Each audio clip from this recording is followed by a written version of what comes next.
رمضان شریف کا مہینہ بالکل قریب ہے، اور جیسے ہی رمضان شریف آتا ہے تو ہر مسلمان کے گھر میں خوشی کی لہریں دوڑ جاتی ہیں، اور ہر مسلمان خوش ہوتا ہے، اور واقعی میں ہونا بھی چاہیے، کیونکہ عظمت والا، برکت والا، رحمت والا، مغفرت والا مہینہ ہے، اور گناہوں سے پاک کرنے والا مہینہ ہے۔ بڑی فضیلت ہے رمضان المبارک کی۔ جب رمضان آتا ہے تو لوگ مسجدوں کی طرف دوڑتے ہیں، مسجدوں میں نمازیوں کی تعداد بڑھ جاتی ہے۔ دوستو خاص کر کے دھیان رکھنا، کئی کوالٹی کے نمازی ملتے ہیں رمضان شریف میں۔ مسجدوں کے اندر کئی کوالٹی کے نمازی ملتے ہیں۔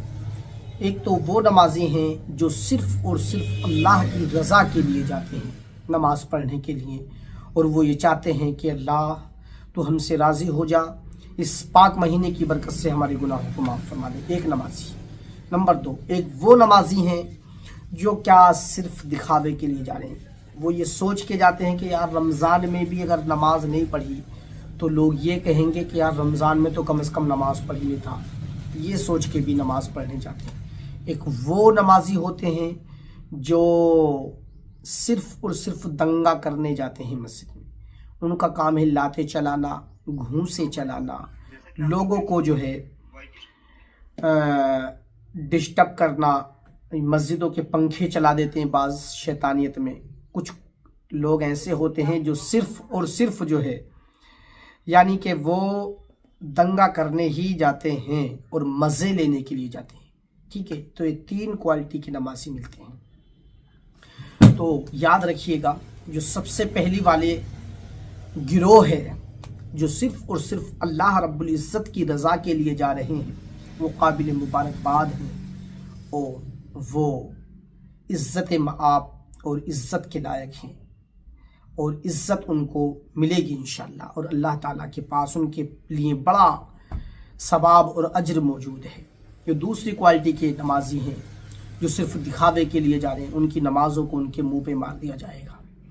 اور جو تیسری کوالٹی کے نمازی ہیں تو یاد رکھیں، کان کھول کے سن لیں، رمضان شریف سے پہلے یہ ویڈیو سب میں پہنچا دینا، اور اس کو زیادہ سے زیادہ شیئر کر دینا۔ جو مسجد میں دنگا کرنے جاتے ہیں نا، اور مسجد کا ادب نہیں کرتے، احترام نہیں کرتے، تو ان کو نمازوں کا ثواب تو کیا، ان کی نمازیں قبول بھی نہیں ہوتی۔ اور اگر وہ مسجد کو کم تر جگہ سمجھ کر اور اس کو حقیر جان کر بدتمیزی کر رہے ہیں تو ان کا ایمان کا بھی خطرہ ہے۔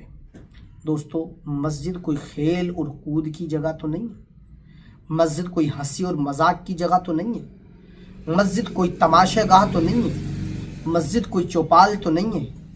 مسجد ہے، مسجد اللہ کا گھر ہے، مسجد خدا کا گھر ہے، عبادت کا کام ہے۔ دنیا کی بات کرنا یہاں مطلق حرام ہے۔ آپ پنکھے چلا رہے ہیں بلا وجہ، آپ جو ہے لاتے چلا رہے ہیں، گھونسے چلا رہے ہیں، ایک دوسرے کو چھیڑ رہے ہیں۔ کچھ لوگ تو وہ ہیں کہ تراویح میں ایسے کرتے ہیں کہ جب تک بیٹھ رہتے ہیں جب تک کہ امام صاحب رکوع میں نہ جائیں، اور رکوع میں جہاں جائے اللہ اکبر وہ جلدی سے چلے گئے۔ اس طرح سے نماز نہیں ہوتی ہے پیارے۔ آپ یہ بدتمیزی مت کیجئے، نماز کو اس انداز سے پڑھیے جیسے کہ میرے رب نے حکم دیا ہے۔ نماز تو بے حیائی سے روکتی ہے، نماز تو بری باتوں سے روکتی ہے، اور آپ بے حیائی وہاں کر رہے ہیں، لوگوں کی نمازیں خراب کر رہے ہیں۔ توبہ کیجئے، کہیں عذاب نازل نہ ہو جائے اللہ کا۔ تو جو اس بدتمیزی کو کرنے کے لیے جاتے ہیں ان کے لیے قیامت کے دن بڑا سخت عذاب ہوگا، اور وہ بلاؤں میں گرفتار ہوں گے۔ مسجد کا ادب کیجئے، ادب۔ امام اعظم ابو حنیفہ رضی اللہ تعالیٰ عنہ نے ایک دن مسجد میں ایک تنکا پڑا ہوا دیکھ لیا، جلدی سے جھکے، تنکا اٹھا لیا، جیب میں رکھ لیا۔ شاگردوں نے دیکھا، کہا حضور یہ تو بتا دیجئے آپ نے مسجد سے تنکا کیوں اٹھایا، ہم اٹھا دیتے۔ کہا مسجد آپ کی ہے؟ کہا نہیں، مسجد تو اللہ کی ہے۔ کہا میرا بھی برابر حق بنتا ہے کہ میں بھی اس کی صفائی کروں۔ آپ مسجد میں جا کے ہردنگے کاٹ رہے ہیں، یہ شرم کی بات ہے۔ سوچئے، اور ہزار بار سوچئے، آپ خود سوچئے کہ آپ مذاق کہاں کر رہے ہیں، آپ بول چال کہاں کر رہے ہیں۔ کہیں آپ کی عبادتیں تو اس سے غارت نہیں ہوتی ہیں، آپ ثواب کمانے آئے ہیں، کہیں ایسا تو نہیں ہے یہاں سے گناہوں کا بوجھ اپنے سر پہ لے کے جا رہے ہیں۔ یاد رکھیے گا، جو جگہ مقدس ہوتی ہے اس میں بیٹھے رہنا اور اللہ کی عبادت میں مشغول لینا یہ بہت بڑی سعادت ہوتی ہے، تو اس کی بے حرمتی کرنا یہ بھی ایک بلاؤں کا باعث بن جاتی ہے اور عذاب میں گرفتاری کا باعث ہوتی ہے۔ اس لیے آپ جو ہے مسجد کا عدم ملحوظ رکھیں۔ اللہ تعالی ہم سب کو عمل خیر کی توفیق عطا فرمائے۔ السلام علیکم۔